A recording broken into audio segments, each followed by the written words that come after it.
కష్టాలు తీరిపోయాయమ్మా. ఇక నుంచి అన్ని శుభాలే. మన జీవితం మొత్తం ఆనందమయమే.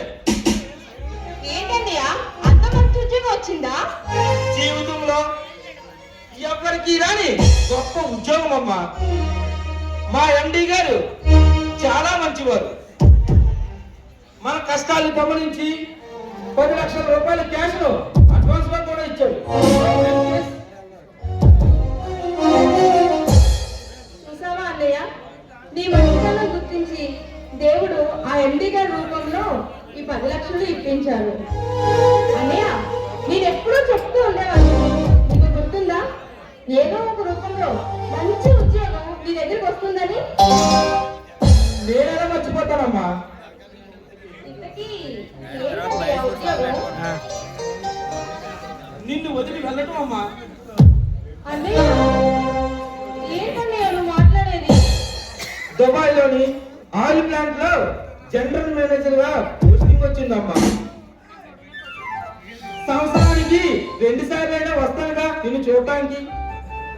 ఆయిల్ తోడుతూ ఉంటావా? వద్దన్నయ్య, ఆ ఉద్యోగం మనకు వద్దన్నయ్య. రాక రాక వచ్చిన మంచి ఉద్యోగం అమ్మా, వదులుకోమంటావా? అన్నయ్య, నిన్ను చూడకుండా ఒక్క రోజైనా సరే ఉండలేను. అలాంటిది నన్ను వదిలేసి అన్ని రోజులు ఎలా ఉంటానన్నయ్య? తప్పదు. నేను వెళ్ళే ముందు నీకు సురేష్ కి పెళ్లి చేసి వెళ్తానమ్మా. బావగారైనా తోడుగా ఉంటారు కదా.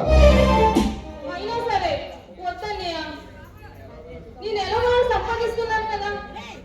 చూడమ్మా, నాన్నగారి పరిస్థితి రోజు రోజుకి దిగజారిపోతుంది. 2 లక్షల రూపాయలు ఉంటేనే ఆపరేషన్ జరుగుతుందని డాక్టర్లు ఏనాడో చెప్పారు కదమ్మా. అంత డబ్బు మనం ఎలా సంపాదించగలం ఒక్కసారి ఆలోచించు. నేను మాత్రం నిన్ను చూడకుండా ఉండగలనా? పరిస్థితిని బట్టి మన ఆశయాలు అభిమానాలు వదిలిపోక తప్పదమ్మా. సరే అన్నయ్య, నీ ఇష్టం. సురేష్ వస్తున్నారమ్మా. 2 రోజులు అయిందన్నయ్య. నేను వెళ్ళి సురేష్ తో మీ పెళ్లి విషయం మాట్లాడి వస్తాను. అన్నయ్య, దానికంటే ముందు నేను ఒక విషవలయంలో చిక్కుకున్నాను అన్నయ్య. దాన్ని ఎలా పరిష్కరించుకోవాలో అర్థం కావడం లేదు. ఏమిటది? సురేష్ నేను ప్రేమించుకున్నాం, అది నీకు తెలుసు. అతన్ని నేను ఒక్క నిమిషం కూడా వదిలి ఉండలేనని కూడా నీకు తెలుసు. అవును, అయితే ఇప్పుడు ఏమైంది? నేను గురువుగా భావిస్తున్న హరీష్ నన్ను ప్రేమిస్తున్నట్టు 4 రోజుల క్రితమే నాకు తెలియజేశాడు. రోజా, ఏం మాట్లాడుతున్నావమ్మా? అవునన్నయ్య, ఎంతో సున్నితమైన మనసు గల హరీష్ ఎక్కడ ఆత్మహత్య చేసుకుంటాడా అని నేను కూడా సరే చెప్పానన్నయ్య. మరి నువ్వేమని సమాధానం చెప్పావమ్మా?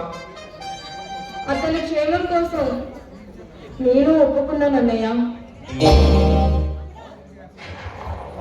నేను మనస్ఫూర్తిగా ప్రేమిస్తున్న సురేష్, ఎంతగానో అభిమానిస్తున్న హరీష్, వీళ్ళిద్దరి మధ్య నా మనసు నలిగిపోతుందన్నయ్య. చూడు చెల్లి, నేను ఉద్యోగంలో జాయిన్ అయ్యేలాగా ఈ సమస్యకు ఒక పరిష్కారం చూపి వెళ్తానమ్మా. సరే అన్నయ్య, కాఫీ తెస్తాను.